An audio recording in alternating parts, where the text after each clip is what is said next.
Hello everybody, my name is Zach, aka the Weather Gamer, with Week 3 of WWC Recap. I am joined today by Thriller. Hey, what's up, guys? It's your boy Thriller Shocker, the nicest hedgehog here. Who is somewhat happy because there's a new Sonic character, being a Sonic fan and all that, I assume. Senor Irish the Hedgehog. Irish the laddie. So, we're gonna just go through kind of the normal thing. First off, no transactions. Again, coaches seem to be a third of the way, or a fourth of the way through the season. They're okay with where their team sits. We'll see if any transactions come through on the Week 4 waiver wire, but nothing to report there. We do have one match that is delayed right now. That is the match between Zippy and I'm trying to think who Zippy plays. Naily. The match between Zippy and Naily is delayed. Zippy, unfortunately, has caught the human malware disease, and AKA the flu. Don't say the C word. Even though I'm not monetized, I don't need my video suppressed. No, this is what it literally is. It's literally a flu. I know, pretty much. So, but yeah, Zippy has the human malware issue, so he has indefinite extensions right now. So you might see Zippy's matches will catch up eventually, but for right now, any game he's got is going to be delayed for right now. So that's why we see two teams that only have two matches in. We have a tie at first between Checkmate and Blaze. Really had no idea about Checkmate going into the season, and here he is leading the board. He's one of our rookies. Yeah. And then Blaze, a veteran that returned with his own team. Obviously, Photon just keeps rolling. There's no stopping him. Slick. I'm surprised. I was gonna say, like, no surprise that, like, Spare being a previous champion and how his record is. He's not far. We got Ian, who was last season's champion, coming up close in the rear, 5th place right there. He's up there because he got a 6-0. I'm just gonna say that right now. If he not 6-0'd me, he wouldn't be that high. I would agree with that. Slick. Then we have Slick, who got cursed. Yeah, he got cursed, and so he gives up his first place position to his mate in Czech. Savage up there, yeah. And then Jake is our 8th seed, and that's a little. And Jake and I talked about this, and he knows. No offense to Jake at all, but Jake being our 8th seed is really surprising right now.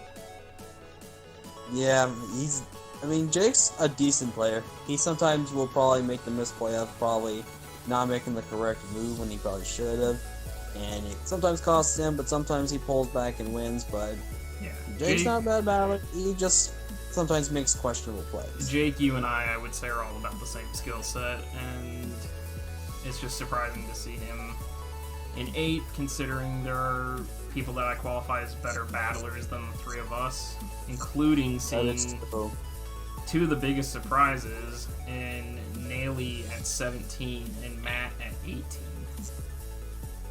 Yeah, Matt I think had a great, decent season last season. And then this season, he's got a pretty busted team, but it just seems like, I don't know, either he's just not getting the plays right, it's something's not working with his sand. Something just isn't working. And I don't know why Naily is not number 1 when he's got arguably the most busted team in this league right now. Maybe it's just people are finding ways. If you really think about it, Naily, I think, has one of the few teams that has the least amount of mons that can be brought to a game. Yeah, so they have more options to counter team his than more else. Naily's team is, like you said, busted. But the fact that he doesn't have a lot of pieces to work with kind of makes his opponents have the advantage going against him. Yeah, it's interesting to see. We'll see how this bottom shifts as the season goes on and how the top shifts. Obviously, for those of you, because I haven't said it in previous videos, top 8 are going to playoffs. green ones go, the rest of us go home. So Thriller and I are both same record. We're within 1 differential point, but you can see just we're both hanging out down here at the bottom trying to claw our way back up. Yeah, we're both kind of in the situation of do or die, so we both got to start kind of picking up some wins to try to get back up there. Otherwise, we're both going to end up near the bottom. Yeah, there's still 9 weeks to go, though, so... Also, if you guys hear snoring again in this video, I'm sorry. My dog is in my room sleeping again, so I know that was an issue with week 3's match, was her snoring because I didn't turn the music on accident. That wasn't an issue, I just thought it was really funny that I was just hearing a dog snore. She was out cold, so... Yeah, I mean, some dogs snore in their sleep, and they don't realize it, obviously, so... She's got a short nose, so... But yeah, that's where our standings are after the quarter of the way through the season. So going to your kill leaderboard, X and Grimmsnarl are still sitting 1-2. Nobody's knocked them off, but they haven't picked up any kills to boost them. And so now you're seeing Dreadnought, Gardevoir, Mega Arrow, all starting to catch up. We'll see how long Zard can hang on to first with the G-Max Grimmsnarl there. Again, this is raw kills. The kill death, the thing's a little different. And again, same as last week, there are still quite a few mons that you would not expect to be in the top 10. In the top 10. Yep, I mean, when you look at this, you've got Zach with his Charizard, which a lot of people think that normal Charizard would have not really think about making top 10, but you got the Charizard Master. You must know what he's doing to put him in the top 10. And surprisingly for me, I'm kind of surprised that G-Max Hat is at the bottom, because this Pokemon is very devastating. Like, yes. It's really bulky, and like, you'd figure it at least hit around like 5 or 6, if not in the top 5. But maybe Photon's just having a bit of a struggle with it, and also Kartana's a little bit of surprising. I know it's like kind of weak Spadeflin, but if this thing got it rolling and it gets the Beast Boost, it can go to town. I mean, the removal of HP Fire has opened it up a little more. Yeah, and I mean, Zach knows what happened with the Empoleon. Yes, the Empoleon is literally there because I let it 5-0 me. But, no, Gardevoir I wouldn't expect. Suicune's still a surprise to be up there. Mega Arrow, just, I'm thinking with... Basically, if you take Mons 3 through 8, I'm really surprised those are in the top 10. Especially G-Max Dreadnought, because it's not supported by Rain, and yet it's still 1 kill out from being kill leader. Yeah, Dreadnought outside of Rain can still be a monster with Rock Polish sets. Like, Rock Polish 3 attacks, Life Orb, that Mon can just go into town if it's got the right options. Double Dance. Yeah. Rock plus, Swords Dance? No, Weakness Policy. Oh yeah, there's a weakness policy. Because when you G-Max, you're easier to get that weakness policy. Yeah, I've done that before a lot, so I know how to play. I just gotta hope that it's not a grass one that'll activate the weakness policy, otherwise he's dead. Still, I've seen a Dreadnought take a grass hit and live. So. Well, if he gets sand up, then he could just. Things like Melmetal, G-Max. I mean, G-Max Melmetal's in 11th. Dracovish of yours is in 13th. Dragapult 14. Hydreigon 17. Mew in 20. Like G-Darm all the way down in 24.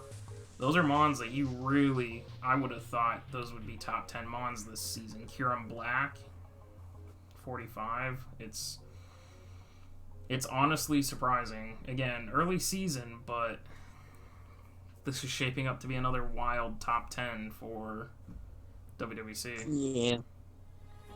Yeah, it just comes, it's really came down to just, again, it comes down to the people who play them. Like, obviously, if you probably make the wrong build, it's not gonna really help your Mons and stuff like that put in the work that it needs to be putting in.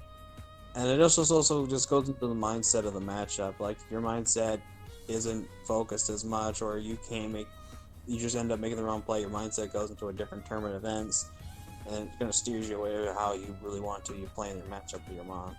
Yeah, I'm challenging you, Thriller. I want Mr. Fish in top 10 by week 6. If you get Mr. Fish in top 10 by week 6, I will commission the Mr. Fish emote, and it will be per your design. Ooh. Please put a monocle and a top hat on him. And put the monocle on him? Yes, a monocle and a top hat. But no, oh my god, that's awesome. That's gonna be my challenge to you, I guess, is get Mr. Fish in well, the top 10. when people get ready for the week 4 recap, they'll understand if I can get Mr. Fish in, but we'll leave that till next week, folks. Don't need to spoil much. I haven't even seen your week 4 match. I'm assuming based on what you're saying, Mr. Fish might have gone off or something. So, but we'll see. So, going into what a lot of people quote-unquote call the true kill leader statistic, it's your kill-death ratio, the differential. I don't know. I say raw kills is your kill leader, not your differential. I would agree. What does it matter if you kill 30 Mons and you die 30 times, and the next best Mon killed 20 Mons and only died 4 times?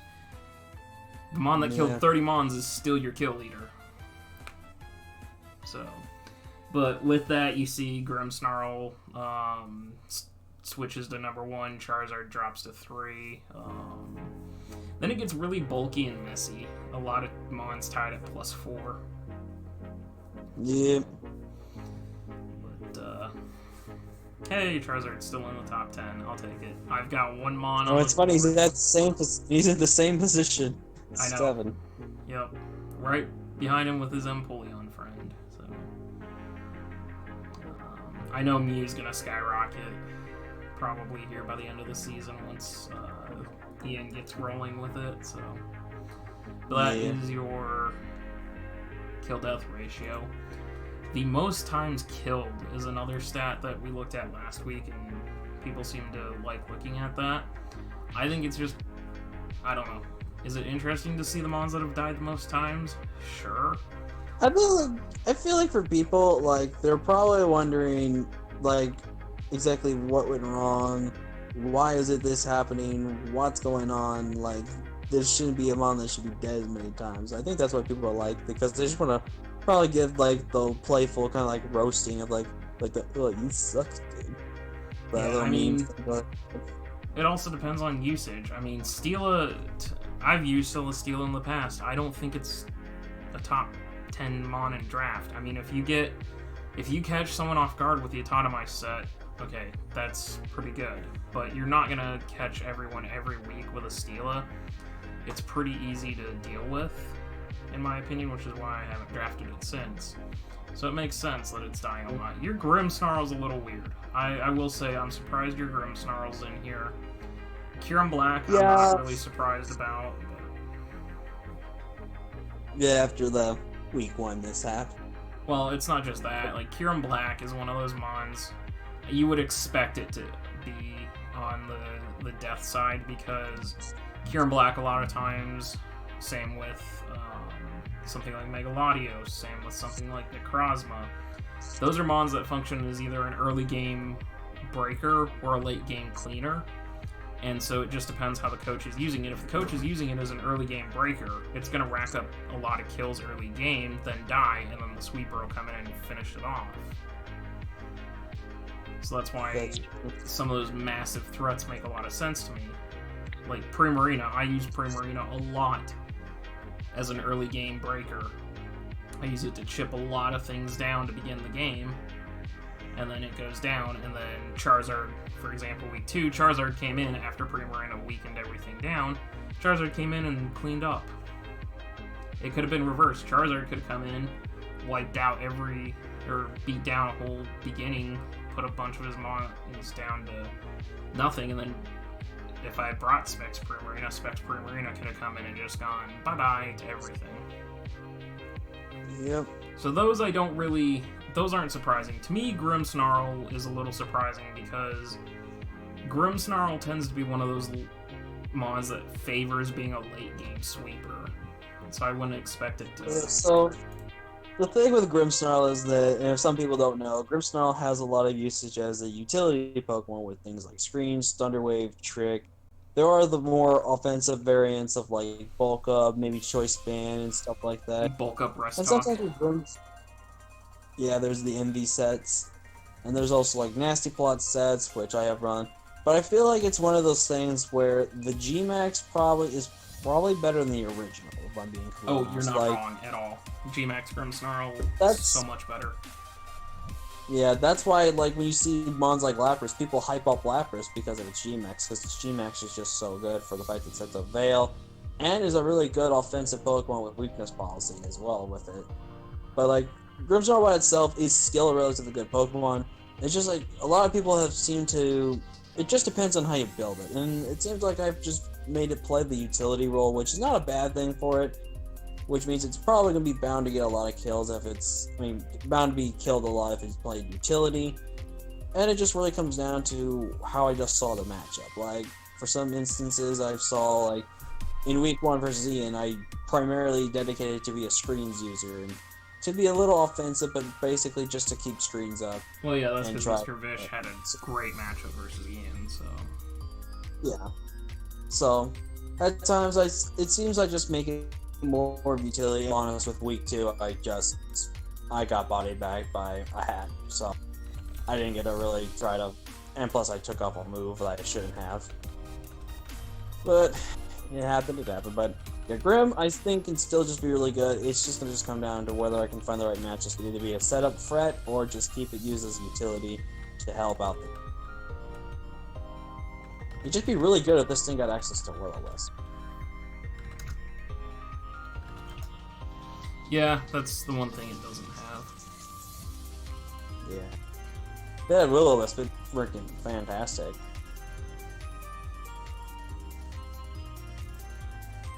But things like Comfey don't surprise me. They're on that depth for most depths because of no hidden power. I mean, also apparently, this is also good information for people to know. Apparently, Triage does not work in Trick. Yeah, it's negative priority in Trick Room. Just I never knew that. Yeah, because it's just like Prankster. Prankster's negative priority in Trick Room. Because they boost their speed outside of it. Yeah. Yeah, I only learned about that when I battled Damien. I was like, okay, he's gonna go for Giga Drain, he's gonna kill me. Oh wait, I just killed him. So yeah, but now I know that. So. And then the last stat. Yep, we're gonna move to the last stat here because somebody just pinged me wanting to play early for their next match, and it's like, no, I'm sorry, we're supposed to go in 15 minutes. We'll go in 15 minutes. What league is that one for? NCL. Yeah, I figured it was that one. Well, I mean, I haven't played Academy yet because I've been sick. I actually need to message my Academy opponent and be like, hey, I'm feeling better. Let's get this scheduled. So, anywho. By the way, is Savage in the call for some reason? He's probably just lurking and listening. He's muted, so I'm guessing he's just... Shoutouts to Chef Savage, guys. Yeah, I think he's just... Hey, yeah, I didn't want to be, like, interrupting mid-exact sentence, so... You're right. Hey. We're just doing the recap for Week 3. I'm sure you figured that out by now, but... Yeah, I heard Kieran Black and, like, recap.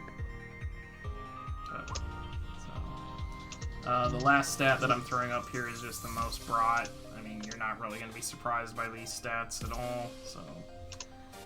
We'll skip that. We do have 2 matches to talk about, and I guess now that Savage is here, he can give a little input on them as well if he wants. Yeah. The first match we have here is Huff versus Photon. I will spare you guys the gory details of it here. I'm going to play it in fast mode. Because this thing was a bit of a problem here. It was the reverse of a slop. Wait, did they start? Oh no, he switched. Okay, so what ended up happening, and actually I'm just going to pause it because my thing's not loading fast enough. What ends up happening is you get to turn 33? 34. 35. Turn 35, and you have a Clefable versus Gotharita. And let me just show you what happens here with a series of a lot of clicking. It just and just for everyone aware, Gotharita was allowed Shadow Tag, so yeah. But we also stopped the Huff for Substitute. Substitute Clefable, new meta. Yeah, well, that's a Huff set. It went basically 40 turns of stall between this Gotharita and this Clefable. And poor Huff didn't get a single crit within those 40 turns. RNG just said, nah, you may have creative sets, but I'm not giving you the luck because of it. Yeah, so we'll resume play after all of that. Because he was taunted, he ended up just struggling. I wish Struggle would take on the same type as whatever your Mon is, because that would have been really great. That would actually be a pretty cool thing. I'm not sure like why. I feel like people might think that'll be broken then for Struggle. Yeah, I'm not really... I don't know how strong...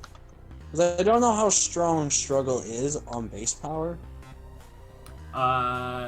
Varies, but I know you're taking 25% recoil each time. Yeah, so like... But, I'm not sure why when he had Chandelure versus Gothitelle that he ended up mementoing. That's what I was kind of wondering too. He could have killed it into the mementoing. Especially since he mementoed against the Hatterene, because if Hatterene had stayed in, it would have bounced the memento back. Yeah, that's true, it could do that. It would have switched, it wouldn't have fainted the Hatterene, it would have just bounced it back. The stat dropped back at Chandelure. Yeah, then Chandelure basically was just bait. So that was one weird thing on that. And then no fire move on Latios was interesting. Yeah, I feel like his Latios set was a little weird. It's a Huff set. It's gonna be weird. Yeah. Yeah, Huff sets are kind of interesting. The only Huff set that's never weird is his Lunatone sets. We're getting to that here shortly. I'm on turn 83. This was a 90-turn battle, for those of you wondering. Wait. Hang on. Is the sprite broken for Hatterene? Like, is it not showing? Or is it no, like there it says G-Max? changed form, Hatterene G-Max, because all I'm seeing is standard. Yes, Okay, sometimes so that happens when you look at the replays, is that the G-Max form doesn't show, it's just going to be the normal form, just big, like a Dynamax form. I just wanted to check that, because if it wasn't G-Max and it was just Dynamax, then I actually have to DQ Photon for that, but nope, it's right. Hatterene in Trick Room, such a danger. Oh, yep, there, I saw it. Then we get to this Lunatone.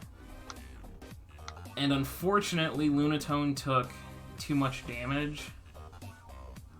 Had it not taken the amount of damage that it had, he would have ended up winning this game because Scissor Bullet Punch gets him. But Weakness Policy Rock Polish Lunatone from Huff. This is why, folks, he wanted Lunatone as first overall, but no one wanted him to have he wanted to have Mega Latios first overall. I have not seen this kind of wildness in a while from Huff, and I'm really glad that he did pull something like... Because he would have won. Had he not been in Bullet Punch range for that Scissor, he would have won. 100%. Yeah. Because Power Gem would have killed the Gothitelle as low as it was. Power Gem definitely was killing Cryogonal, because that thing is a snowflake and has no defense stat. Well, if it depends if he went for a physical move. If he went for a special move, then it might have been wrong, because it looked like it was like a max HP set, probably, with that crowd. I mean, it was at 19%. The Power Gem was definitely killing him. If he was... Oh, yeah. Oh, yeah, then yeah. and 28% E-Girl was dying. It was literally the scissor being in bullet punch range. Otherwise, his moon would have gone 3 days and ended up destroying the world. And it probably would have made it the top 10 the kill. I think it's going to be... It's got 4 kills. It's going to be up there now. It got 4 kills. It picked up... People, don't be surprised if Huff makes Luna turn top 10. Do not be surprised. Don't be surprised. It just fit in with his Alolan Raticate and his, Seismitoad. Yeah, that's the other one. I was like, what's the other one that he put up there? And it was Seismitoad. And I just realized my cursor has been on screen, and I apologize for that. I thought I had that turned off. So, yeah, that's a typical Huff style match for those of you wondering. It doesn't always work for him, but when it does work, he does a lot of damage with it. It's like me with my meme. It either hurts me or it helps me. Yep, and so the other match that I've got up is mine because I ended up not talking about my match. If you saw the video, I ended up rage quitting. At least from a recording standpoint, I did play the match out. I didn't forfeit mid-match like normal. And if I could say anything, I don't think you really rage quitted. I think you just accepted that you lost and you just knew it was Oh no, I rage quit the recording. You didn't want to... Like, as soon as I shut the recording off, I started swearing really bad. I definitely rage quit the recording. Well, when they didn't see the part that what you were raging when you were like, yeah, I just lost, and you just immediately hit end recording, and then the gone chasing thing happened, and then you probably were cussing and everything like that. So yeah, no. But other than that, my biggest mistake, and it's something that happens a lot, and I've been called out on it multiple times, is tunnel vision, and that's exactly what happened. Was I tunnel visioned? I was like, okay, I'm not going to let him set up rocks. There's not much he can really do to me besides setting up rocks. Flash Cannon, I will live. He probably doesn't have a fire-type move. That's going to be super damaging. Maybe he's got Lava Plume, but I should be able to tank one of those. Even though Liepard's not the most bulky thing in the world, it was designed to take on some of that. And so I stayed in to taunt and stop rocks, and that was stupid because I had Assault Vest Primarina right there. I just go Assault Vest Primarina. I click Psychic on the Toxapex switching in because it'll do damage to everything else on his team besides Tangrowth, and yeah, dumb plays, get 6-0'd. Yeah, it's unfortunate stuff. At least it wasn't Toxic Stall this time. You know, I beat Ian in playoffs at AABL, and the next 2 matches I've played against him have been 6-0s. I think he's gotten revenge for me beating him in AABL playoffs. I think he can let the throttle up and not 6-0 me again next time. Well, it just depends. Like, early season, you want to get the most powerful wins depending on who you face. Yeah, well... Like, I was lucky just to get a 2-0 over him in week 1. Yeah, well, I didn't really need the 6-0 against me, but you know what? It is what it is, because Mew is a threat, and my only check to Mew went down. You hate to see it. Yeah. Yep. Oh well. Was a little surprised by that Mew set. Store power when you have a bulky steel type. Melmetal's bulky, but it's not that bulky. I mean, if you're AV, you were gonna be... I was not. Because then you could have Darkest Lariat the Mew, and you would have gone through its defense boost. I did not have Darkest Lariat. That's when Zach was like, oh yeah, that move exists. If I remember correctly, I was banded, and... No, you were Lumberry. Oh no, yeah, you're right, I was Lumberry. But no, because you didn't want to worry about getting. Yeah, I did not have Darkest Lariat, so I had other moves that I was running. So, yeah. I think that's where we're gonna cap this recap. Thanks to Thriller for joining and Savage for lurking. Yes, sir. I'll link Thriller's channel down below, as always, and you can go check him out if you'd like.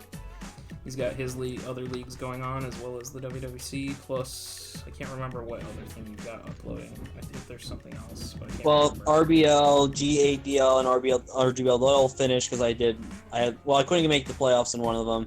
Two of them, I was literally back-to-back semifinal matches that came super close, but I lost. So up now I've got WWC, my own personal league, the IBFL, APA is almost out, and I actually just posted up my draft analysis for the one league when everyone saw that one Wi-Fi battle that I had no explanations and stuff when I said it until I made that one comment on my own video. So yeah, we're gonna kick it here. I'm gonna go play my NCL match and hopefully not get body bagged. So see you guys next time.